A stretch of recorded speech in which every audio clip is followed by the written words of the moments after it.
आई हो माई कैसन चिलमिया हो में धुआं ना निकसत है ये बिया जर के का होए में नया बात है। हाँ ये बुढ़वा दिन भर घरे बैठ के चीलम पिया करत है। हाँ कौनो काम धंधा का ना हो। हाँ कहनी है बुढ़वा से, ए बुढ़ऊ गा लाला मार्केट में हमके बीड़िया लैला है। तो हर दादा कमा के दहले हम का हमके की बीड़ी सिगरेट तो के लिया के दे आया हूँ की अपियबू तो पीला गईनी तनी टे शीशी माल लनी खत्म हो गल है नहीं तो ले होती। हाँ बुढ़वा के बीड़ी सिगरेट खातिन पैसा ना हो, 70 वाली मारे खातिन हो गए है लौड़ा के पूत के। हाँ ए बहनी हाँ पानी लाओ घर में से। हाँ बुढ़वा के का कहीं अरे ऊ की जात है। ए बहनी का फलानिया कमाई।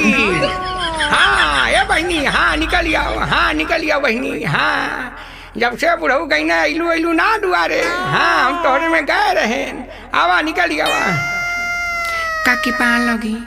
हाँ जुड़े रहा बहनी, कहाँ जात हो? ये काकी जाता नहीं खेते को। अच्छा हाँ ए बहनी हाई कमल लड़की है रंग बिरंगी पहन ले है। ए काकी हमारी बड़की बेटिया है।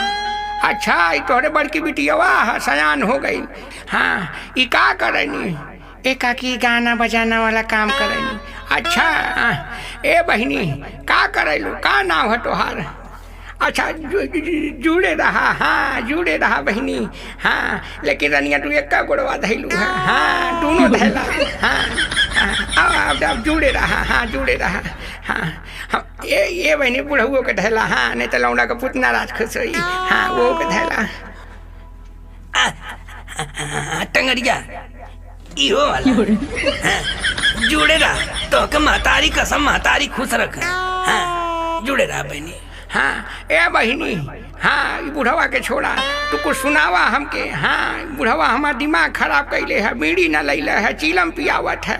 हाँ तू बहनी कुछ सुनाओ तो। अच्छा ठीक है दादी लाई सुना। का कैसन नटैया घुस गल बहनी तोरे। हाँ सुनाइबो न कैलिए बहन। है सुना तेरी माँ कब हो। आई हो मैया कैसे गावत है रे बहनी? अरे दादी पहले पूरा तो सुना। हैया पर का सुनी टटान का बन गावत है। तेरी माँ का भोलापन।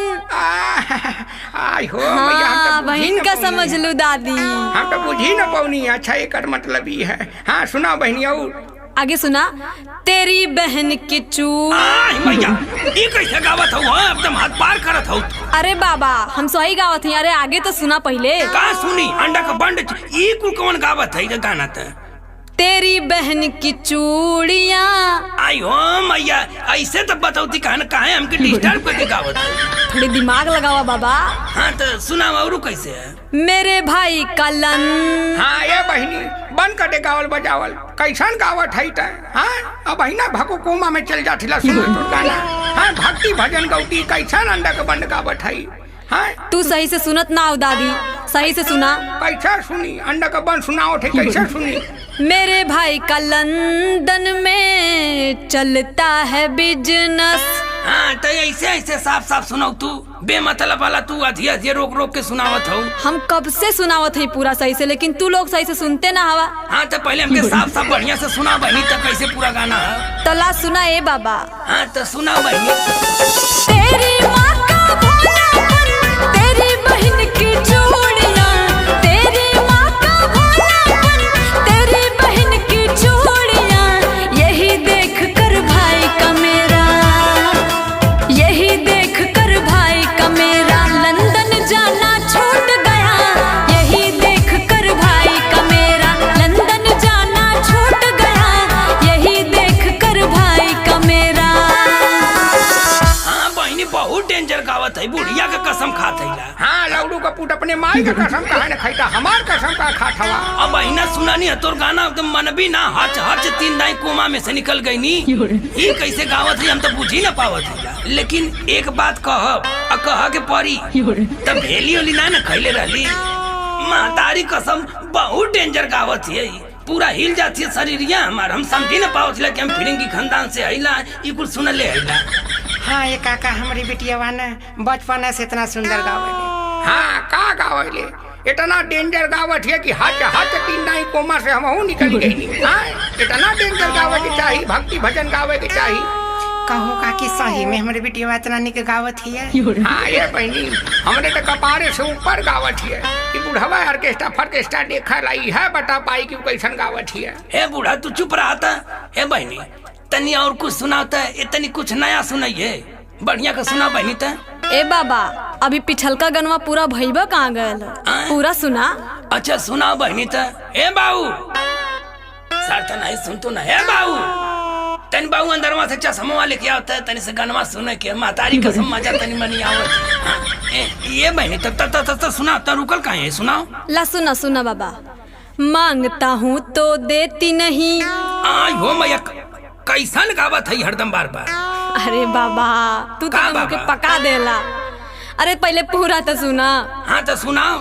हो मांगता हूँ तो देती नहीं हो जवाब मेरी बात का। अच्छा और देती हो तो खड़ा हो जाता। का खड़ा हो जाला रे बहनी? रोम रोम जज्बात का। हम तो बुझी न पौनी, हम वह कुछ सुनत रह गई नहीं है। अरे सार तना चश्मा जल्दी से लेके आओ रे, गनमा गड़बड़ा जाता है, सुन न पावत हिला लगावत दे चश्मा। हाँ तो सुना बहनी फिर से। वो सोती रही मैं करता रहा। आयो मैया कोमा में गनी का हो। अरे सार तना जल्दी चश्मा वाले के आओ रे, साफ साफ दवा ना सुनाई देत हवा। कहाँ मर गई अब? अरे बाबा पहले सही से सुना था। कहाँ सुना? हार्ट अटैक हो जाए लगत है, पी के जाए कुआं में तो बचबन करबे, इतना डेंजरस गावत है। पूरा सुना। सुना वो सोती रही मैं करता रहा। हाँ? इंतजार उसके जवाब का। आयो मैया जवाब तो ये तना घुमड़ा फिरा के काहे हमके समझावत है? तू हमके बीचवा में टोकल करत हवा, पूरा हमके करही कहाँ देत हवा। हाँ बुढ़वा के टोका के आदत है, पता न काटे इतना डेंजर गावत है हमार तो। हाँ बिपिया बढ़िया ठीक है। हाँ नहीं बहनी तो एक बात मत मानता, सुनाओ हमके। अच्छा ठीक है बाबा, लाभ है तेरे सुना। सुनाओ। मांगता हूँ तो देती नहीं हो जवाब मेरी बात का। देती हो तो खड़ा हो जाता रोम रोम जज्बात का। मांगता हूँ तो देती नहीं हो जवाब मेरी बात का। देती हो तो खड़ा हो जाता रोम रोम जज्बात का। आया जब ये जून महीना देख के रिश्ता टूट गया। आया जब ये जून महीना देख के रिश्ता टूट गया। यही देख कर भाई का मेरा, यही देख कर भाई का मेरा लंदन जाना छूट गया। यही देख कर भाई का मेरा लंदन जाना छूट गया। यही देख कर भाई का मेरा। ए बहनी तोके का लगा था कि तही यहाँ कुल गावली, हमहू बहुत अपने समय में हाँ गौले बजौले हैला। तोके का लगा था हम ना गा पाई तो हम रहू सुन हैले। का दादी हमार तो समझे ना पौलू है। अच्छा चला तू ही सुना दा। कहो जाने मान। हे जाने मान कहिया से तू ही कुल गावे लगलू, हमको बताउलू ना कब इतना दिन में हम समझी ना पावत लगी तू कैसे गईबू। हाँ गई बा ला तू सुना कैसे गावत है। उसने कहा थोड़ा धीरे डालो। भैया तो बूढ़ियो दनका दनका के गावत है लड़की मत। हाँ गाई ना लौड़ू का पूत डनका ढला लोगन खोपड़ी है कुल गाय के। हम कहनी है कि जाए डा लड़की है लड़का है। हाँ लोगन समझी न पावत रहा है। ला सुना पूरा हमहू सुनावत है। हाँ सुना। उसने कहा थोड़ा धीरे डालो बाल में फूल गुलाब का।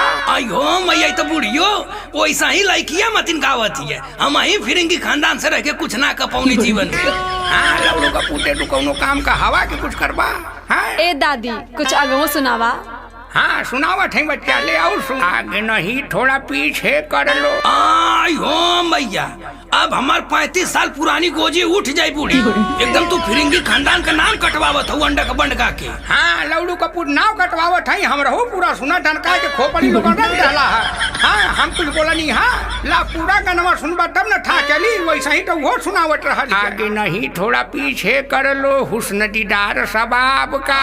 आयो मैया ये तो बहुत डेंजर हमरे बुढ़िया गावत है, लेकिन तनका तनका कुछ सुना देत हम लगा था कि उठिए जाए दुनिया से। हाँ बुढ़ऊ तो होके तो टोका का शुरू से आदत है पूरा सुनत कहाँ तो हूँ हवा हमारो। ला हे अंदाज में सुना हमारे। हाँ सुनावा बुढ़िया। हाँ उसने बोला धीरे डालो बाल में फूल गुलाब का। उसने कहा थोड़ा पीछे कर लो हुस्न दीदार शबाब का। हाँ, उसने बोला धीरे डालो बाल में फूल गुलाब का। उसने कहा थोड़ा पीछे कर लो हुस्न दीदार शबाब का। संजय तमन्ना कहे यही ना जाने क्यों रूठ गया। संजय तमन्ना कहे यही ना जाने क्यों रूठ गया। यही देख कर भाई का तेरा, हाँ यही देख कर भाई का तेरा लंदन जाना छूट गया। यही देख कर भाई का तेरा लंदन जाना छूट गया। यही देख कर भाई का तेरा। महतारी कसम दोनों लोगों को इनाम दिया जाएगा, लोगो लगा के फिरेंगी खानदान से।